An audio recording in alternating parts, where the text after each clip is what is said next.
والحضري موجود، فدي برضه حاجه. طبعا انت اكتر واحد عارف طبعا يعني ايه حضري. جامايكا. جامايكا هقول له. لا الحضري معروف اللي هو جامايكا، احنا بنقول له جامايكا على طول، زي ما هو كان بيطلع يقول على نفسه جامايكا.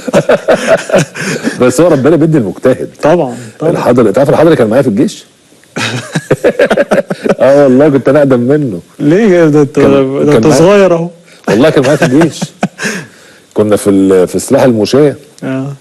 فكنا سرية رياضية. انا كنت بلعب بس كان لسه مربي الشنب كان جاي من دمياط ايه بقى بعبله. فكان كنت انا يعني خلاص رديف، يعني بقالي شهرين واخرج، هو الدفعه اللي داخله علينا لسه مستجد. لسه مستجد بقى. وبعدين ايه هقول لك على حاجه بس هو هيزعل منك كده. اول ماتش لعبه خسرنا 4-1. وكان هو الجون. يا حاضر لو قعدت احكي.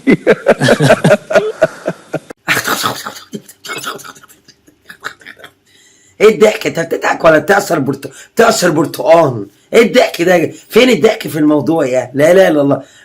اللهم لا تحاسبنا بما فعل السفهاء منا.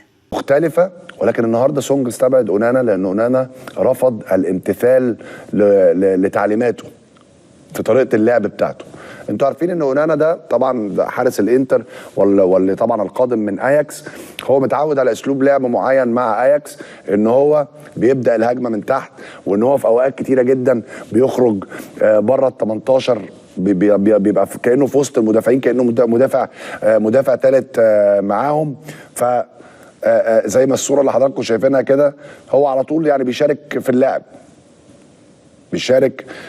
في اللعب. النهارده سونج قال له يعني ايه اللعب ده ما ينفعنيش، انا عايزك واقف في جونك، عايزك ما تطلعش من جونك كتير، وسيب السنتر باكات هي اللي تبدا الهجمه، انا مش محتاجك في الحته دي.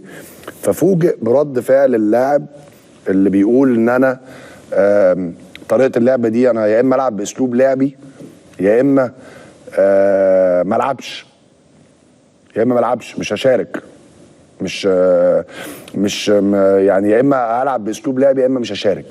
ودي تعتبر ممكن تكون يعني حادثه فريده جدا. او شوف مين اللي بيتكلم، كان ناقص اونانا وهو طالع يقول له انا كل مره ينفع كل مره كده. شوف مين اللي بيتكلم على اونانا ويقول لك اول مره بتحصل في التاريخ. كان بيتخانق مع حسن شحاته خميس وجمعه 2 ورا بعض عشان السبت اجازه.